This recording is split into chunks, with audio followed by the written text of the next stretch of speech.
Kita bersatu dalam doa. Segala puji dan syukur kami ucapkan kepada Tuhan. Kami bersyukur untuk segala kebaikan, kemurahan, dan perlindungan Tuhan di dalam setiap kehidupan kami. Tuhan memberkati kami dari hari ke hari. Bahkan sampai saat ini kami beroleh kesehatan, sukacita, semangat yang baru. Semuanya oleh karena kemurahan Tuhan dalam kehidupan kami. Di pagi hari ini Tuhan, kami akan mendengarkan kebenaran dari firman-Mu. Biarlah Engkau yang menuntun, memimpin, memberkati hati kami, supaya firman-Mu benar-benar sungguh-sungguh kami mengerti, kami hidupi, dan kami lakukan di dalam kehidupan kami. Kami serahkan seluruh kegiatan kami, mulai dari pagi hari sampai malam hari, sampai kami beristirahat. Biarlah tangan Tuhan yang senantiasa menyertai kami, melindungi kami, memampukan kami di dalam melakukan setiap kegiatan kami. Terimalah doa kami dalam nama Yesus Kristus. Amin. Shalom, salam sejahtera bagi kita, Amang Inang, dan seluruh jemaat Tuhan dimanapun kita berada. Pada pagi hari ini, marilah kita kembali mendengarkan kebenaran dari firman Tuhan yang tertulis dalam Efesus 5 ayat 7. Beginilah bunyi firman Tuhan. Sebab itu janganlah kamu berkawan dengan mereka. Dibaheni unang mahamu gabedongan satohap nasida. Demikianlah pembacaan firman Tuhan.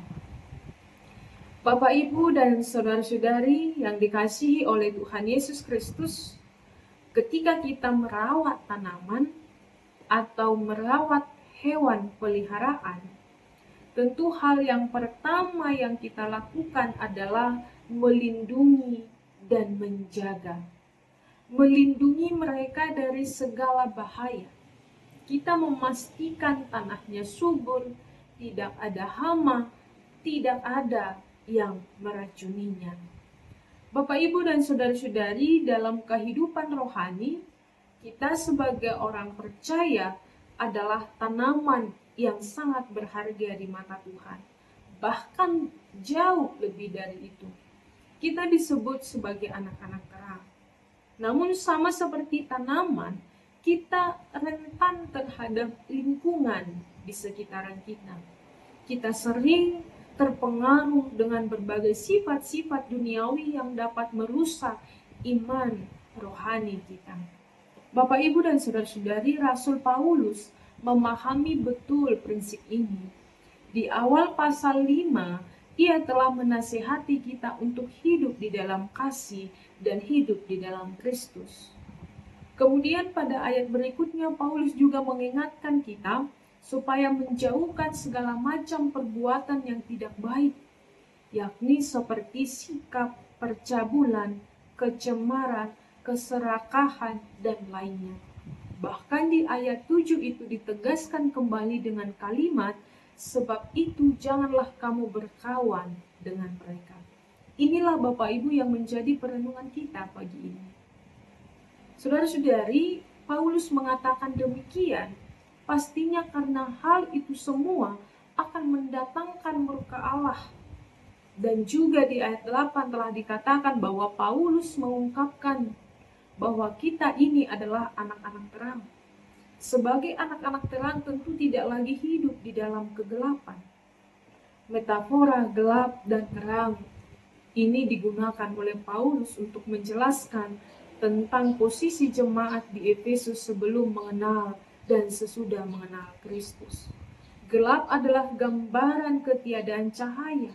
Artinya, hidup jemaat di Efesus masih dalam kuasa kegelapan, masih dalam kuasa gelap yang penuh dengan ketidakpastian. Terang adalah gambaran di mana Yesus berkuasa dan memberi harapan keselamatan di tengah ketidakpastian. Bapak, Ibu, Paulus mengingatkan supaya jemaat di Efesus tidak kembali lagi ke kehidupan lamanya seperti sebelum mengenal Kristus. Paulus mengingatkan melalui suratnya supaya jemaat hidup dalam terang kasih Kristus, supaya hidupnya berbuahkan kebaikan. Bapak, Ibu, dan saudara-saudari, demikian juga dengan kita yang hidup pada saat ini. Kita juga diingatkan supaya senantiasa hidup dalam terang. Maka dari itu Bapak Ibu, bagaimanakah kita dapat menjaga jati diri kita sebagai anak-anak terang yang sudah mengenal Kristus? Tentu kita harus menjaga terang itu tetap menyala dengan tidak membiarkan diri kita terus-menerus terpapar dan terpengaruh oleh hal-hal yang akan dapat memadamkannya, oleh hal-hal yang dapat merusak iman rohani kita, oleh sikap-sikap yang buruk yang tidak baik. Maka dari itu, Bapak Ibu, marilah kita hidup di dalam Tuhan, hidup di dalam kasih, hidup di dalam yang berbuahkan kebaikan, keadilan, kebenaran, dan lainnya. Oleh karena itu, saudara-saudari sekalian, firman Tuhan pada pagi hari ini mengajak kita supaya kita dapat menjaga jati diri kita sebagai anak-anak terang. Amin, firman Tuhan.